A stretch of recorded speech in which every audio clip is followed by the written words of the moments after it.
So, Benny finally tried to sign over the money. There's no money in their account. She 4 grand overdrawn. So Hannah thinks it's Candace. Benny trying to talk Hannah out of it. It really is Candace. Now when he called Candace, she act like she ain't know what the hell he was talking about. Like, what are you accusing me of? What you mean? So he did get the money back? Okay, fine. He got the money back. But they're saying he may have not got the money back because of this crier company. Then she said, a crier company? But he better not threaten you again. So did he get the money? Did he not get the money? She act like she don't remember this whole plan how Veronica concocted in getting that money. Meaning Veronica pulled the strings for her to get this little gym company. And the money was transferred to her, which was after it being transferred to her and that little dummy company, she transferred it over to Hannah and Benny. Now the money they got transferred back. The dummy don't remember that she might have set up a thing to try to transfer the money back to herself. I'm guessing when she was mad or whatever going through it, trying to scare the shit out of her mom when she totally forgot that she had asked for a refund transfer or to transfer the money back to her, not knowing she didn't realize it until she grabbed her computer and realized that I got the 8 grand in my account and Jim coming over there soon to threaten Benny one more time, which is where it's gonna go down there. And Candace, don't play around with that money. Now you on a whole different attitude. You on a whole new spectrum. You haven't forgot about your child, but you on a good path. Do not go back down that dark side because sooner or later you're gonna be in trouble. So if I was you, I'd hand on over that money and don't even much play around with it. Don't try to keep it. Don't try to keep half of it. Don't you try to do nothing. Get give Catherine every last cent and dollar that belongs to her because it ain't Jim money. Like Catherine then said, that is not none of your money. That is my money. You might have got the money from me, but that's really my money. And you sitting up here threatening people and hurting people over some money that don't belongs to you. Yeah, we married and whatever, but that's not really yours. That's my money. Just cause you a judge and you got a little fancy little title, don't mean you walking around with that type of money. So I'm dying to see the next episode where Benny get his hands on Jim and give him a once over. Mr. Officer, I do not feel bad for you. You get what you deserve after the whole Jeffrey thing, pulling a gun out on Jeffrey, threatening him with a broken bottle. I don't feel sorry for you. But what we was on Hannah, Benny, that money. Um what's his name? Wyatt then finally got his high, his thrill on. Like, Wyatt, if you gonna get high, okay, fine. You're a drug addict. You can't live without the powder. Do it responsibly, please. Responsible, please. Like, it don't make no sense that you sit there, you woozy, you don't know what the hell going on, you sitting up there like you the inside ghost, or a dead person that came and slapped you across the face or whatever. Like, if you gonna do drugs, okay, fine, it's your body, it's your life, you grown enough, you got the money, okay, go and buy your drugs. But I don't understand drug addicts when they think that we got the drugs now, let's go ahead and have a party for the rest of the night, meaning sit there and, I guess, snort to your choke. Like, I don't understand that. Like, yeah, you got the drugs or whatever. Yes, I'm sure you happy you got it or whatever. Yes, I know you excited to finally get your high. I know the withdrawal must be hell. But did you really have to sit there and snort that whole damn bag? Like, really? So you on the verge of overdosing again is basically what's probably gonna end up happening. Why I'ma pray for you. I'ma pray for you in your sins. You might not want my prayer, but I'ma send it to you anyways. Maybe you'll get yourself together for a change. Bad enough we got bad woman, baddie crazy old lady around here trying to have sex with young men that don't want her. And then we got an old pervert running around here trying to have sex with escorts. So with them being said and your parents, you ought to be the cleanest cut one of them all. Yeah, you might got a little drug problem, but you ought to be the cleanest kid of them all. Like, I guess you're gonna have to just kill yourself or overdose on yourself or whatever you are reaching for in that bag of cocaine that you got. I hope you find it, cause buddy, you gonna end up killing yourself. You about this close from passing out and probably never waking up again. You was lucky. Um, Jeffrey, I think it was, caught you when you was in the hotel room with all them people with all that coke you bought in that party in that hotel that night. You was lucky Jeffrey was the one that caught you. I think it was Jeffrey or whoever caught you. I think it was Jeffrey that day you was in the hotel with all them people partying, and you about blowed your whole nose off trying to snort all you can, trying to pack your nose up like there's no tomorrow or there's no later on during the night. Like, I don't understand it. Like, that's a problem. And you will think they'll try to put us behind in rehab. Jeffrey did try to help him out. It did help him out or whatever. It did make him clean, but then he backtracked, which is normal for normal drug addicts. So, Jim, besides locking him up in that house, doing him cold turkey, you can at least try to get a man some drugs or some I forgot what that was that they wean you off of, or something hell, just to help you out, because you cannot, and you ain't got too much longer to live, but it's sitting up there doing that what you doing, but like, it don't make no sense. You sitting around here putting all up and pecking your nose like that, and now you delirious, don't know if you coming or going, don't know if you want to lay down to stand up there like this, like you got a headache or a migraine, like you might. And Jim and Catherine, as many times as Hannah been there for you, your cancer scare, your problems, you dealing with Jim, the loss of your daughter, and cleaning up your house, keeping your maids in check and all that, besides that little grown behind lady, you ought to be ashamed of yourself, and you could have done a whole lot better. Like Hannah done been there for you when nobody else was there. When Jim was talking about he want that money back and he wanted now was going down them stairs, you should have grabbed him by that long neck of his and should have escorted his behind right back up them stairs, or stand in front of him and tell him you ain't going nowhere. And if I hear you over there in the Hannah house, it's gonna be me and you in this house. Like, you could have done a whole lot better besides sitting up there on top of them stairs hollering at him, talking about leave them alone, leave them alone.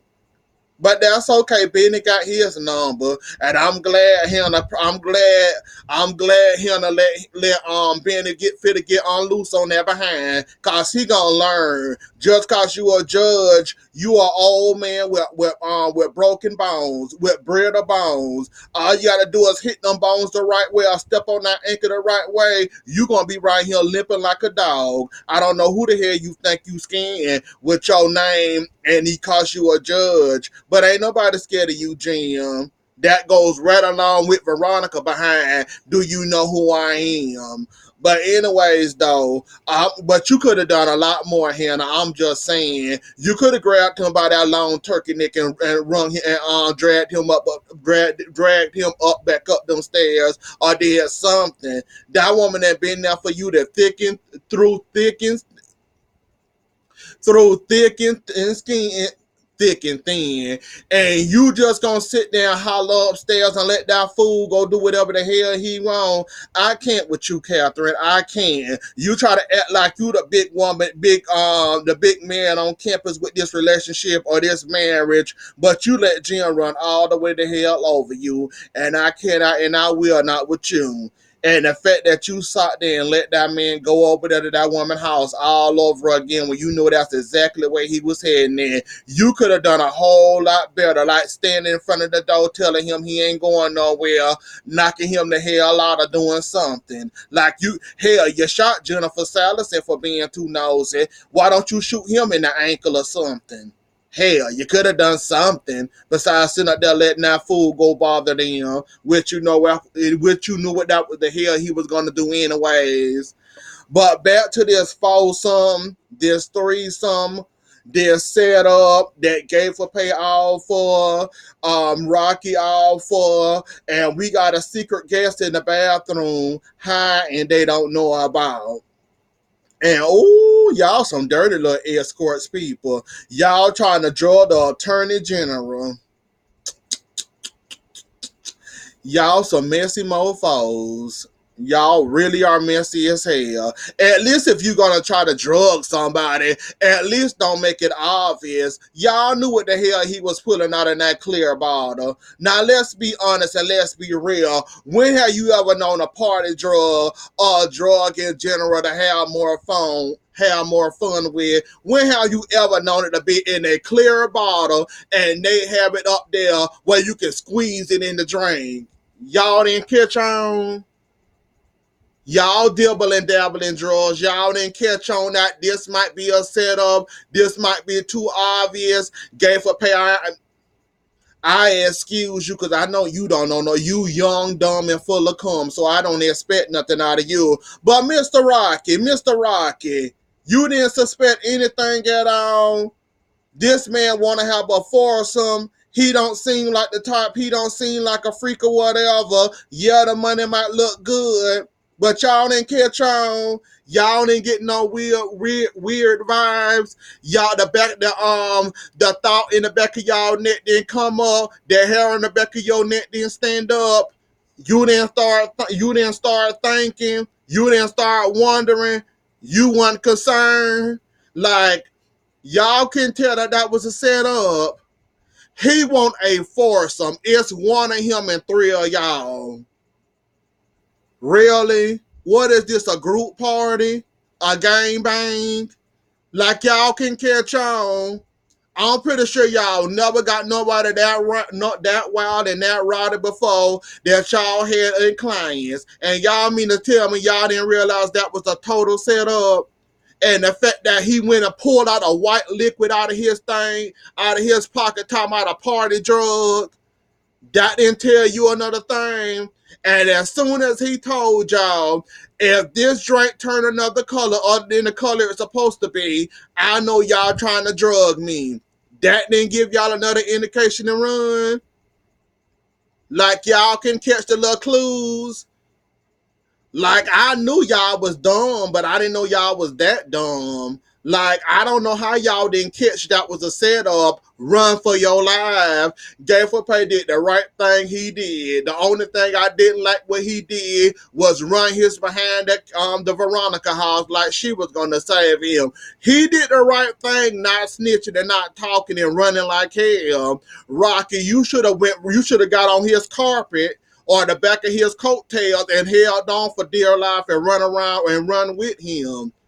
You just sitting up there confessing you sitting up there telling your story, sitting up there telling your story, sitting up there telling all your darn business, sitting up there just going away writing your book, giving him a whole title and all. Now, see, Gay for Pay did the right thing because I probably would have ran anyways and probably wouldn't have answered anything, and I probably would have snitched anyways. But the fact that you still holding on, that Candace beat the hell out of you with that crutch, and you using that as anger, now that you caught and now that you can be deported because you in this country illegally under an assumed name that you're using, you gonna let this man talk you into confessing like the idiot in the bathroom. Like I said, I don't like gay for pay, but he had my mind what I had in my mind. Like as soon as that man would have told me this and I realized this wasn't what the type of party I want to be involved in, and when he pulled out that liquid out of his pocket and talking about the drink cut change color and you trying to drug me and then want you to confess that he don't want you, he want Candace, I would have been left and I would have been ran out of that thing. And he don't really want y'all. He want Candace. But I still wouldn't have confessed it myself, and I still wouldn't have sat there and told this man and telling on my darn self in the same process. What's up with y'all telling on y'all self? That's another thing. What's up with y'all telling on y'all self? Like, have y'all ever heard, I'm not talking to my lawyer in prison? Have y'all not heard of that before? Do y'all know what that is? Do y'all know what freedom of speech is? Like, what's going on? Y'all love confessing on this show. Y'all love being set up. Y'all love going down for somebody else's crime.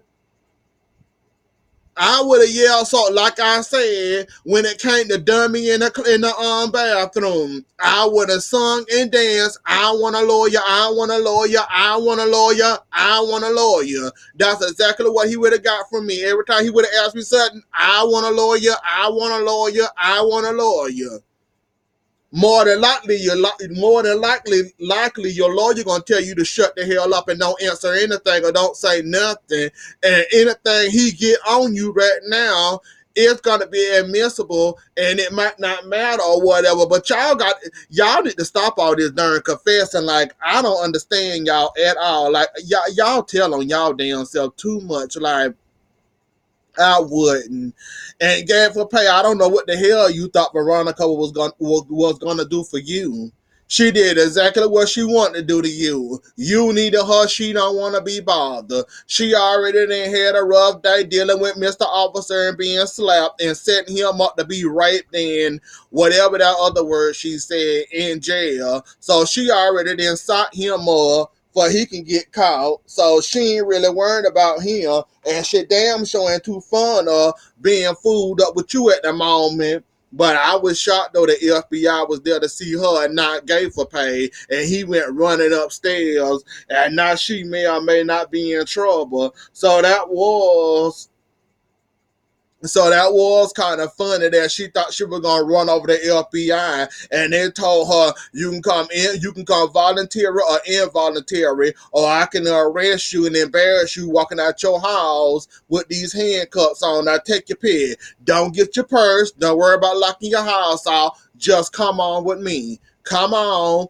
Stop wasting time. We ain't got time. And gave for pay think he free. You just don't know that. She already know you a thief anyways. Once she get done talking to the FBI, you honestly think she ain't gonna get you the hell out of her house as soon as possible? And gonna have the FBI come back to come pick your dumb. You stay there and have fun. That's what you do. Go ahead and steal whatever the hell you gonna steal. She, you gonna be out that woman's house, you dummy, while you sitting up there talking about some things for the change up in here. This the way I like it. Peace and silence. Okay, Mr. Peace and Silence. Until the FBI come knock on your door. Speaking of Catherine, I mean Veronica, you and your homophobic slurs, you bothering that man. I'm surprised and shocked. I'm surprised and shocked that damn, what the hell I finna say? Oh, I'm surprised and shocked that the officer told her, stop. He's an officer, don't matter if he's suspended or not. He's an officer. Quiet down. Hush, Veronica. Be quiet, Veronica. And you, girl, walk, girl, walk, girl. I like them pants and all that. Yeah, you might got your little revenge for him. Yeah, you might have got him beat up and raped in jail, but guess what? He gonna come back for you. That's crazy. That's crazy right there. Remember how he flipped your behind in that car and you almost burnt to death? Everyone for Mitch and Benny 7 your behind. Oh, he gonna get you back. He ain't gonna stay in jail for long. Trust and believe he ain't gonna stay in jail for long. That thing always find a way to get himself out of trouble. He ain't got in trouble yet. You honestly think you honestly think in your heart of hearts that after you done had that man raped and beat in jail that he ain't gonna get you back, Veronica? But then again, David might get you first because he done push up behind in that pool. I think trying to drown you or whatever, or he could be dreaming. I have to wait and see if he really gonna try to kill her in that pool or whatever. Don't David stop trying to explain yourself to dummy number two. Dummy number two don't want to. Dummy number two don't want to be saved. He don't want to be rescued. Basically, he learned from the best, his mom and dad, where his mom, you just a stepdad, I heard. So he learned from mommy and daddy. He okay with being in an abusive relationship. He okay and fond of getting beat up. He think that's love. So you not going to save him. You can sit there and try to talk to him till you blue in the face. Like he said, you the wrong one to talk to him about abuse and why you should stay away from that man. Cause like you said, you there trying to get out of this legal trouble, and Veronica is the type of calm that'll help you get out of this legal problems y'all in now. So that's why you sticking around there. That man don't want to hear that. How the hell you telling him to leave your? How you telling him to leave his abuser and you still back with your abuser? That doesn't make any sense, David. That doesn't make any sense whatsoever. You being abused and now he getting abused almost shy. And you want him to leave his abuser, but you back with your abuser. The same woman that blowed you up and tried to set you on fire how many times? But yet you gonna tell your son what he should and shouldn't do. He trying to save him. You trying to save Veronica or help Veronica trying to help you get out of these legal troubles you in. He trying to save he trying to save his Superman, his nutbag, his abuser, because Veronica then messed up his life.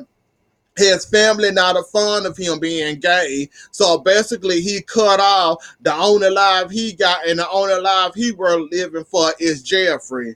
So how you gonna tell him to leave his abuser again, and you back with your abuser pretending like you love her, but you stand with her and all that? That doesn't make any sense, David. You might want to try to fix that and try to rearrange that, or better yet, get away from your abuser first before you try to tell your son what to do about his abuser. Cause he ain't learned his lesson. You ain't gonna learn your lesson. Even if you trying to get the goods back on her, for you can kill her, whatever the hell you gotta do to her, I still wouldn't be staying with her whatsoever. But you want to stay with your abuser and he want to stay with his abuser. What's the difference? You with yours, why can't he be with his? Talk about some he ain't going back to him. Yes, the hell you are, Jeffrey. You dumb enough to go back. Even after all the beatings, the beat downs, the cracking of the bottles, the beating your behind, the sets, and trying to save him.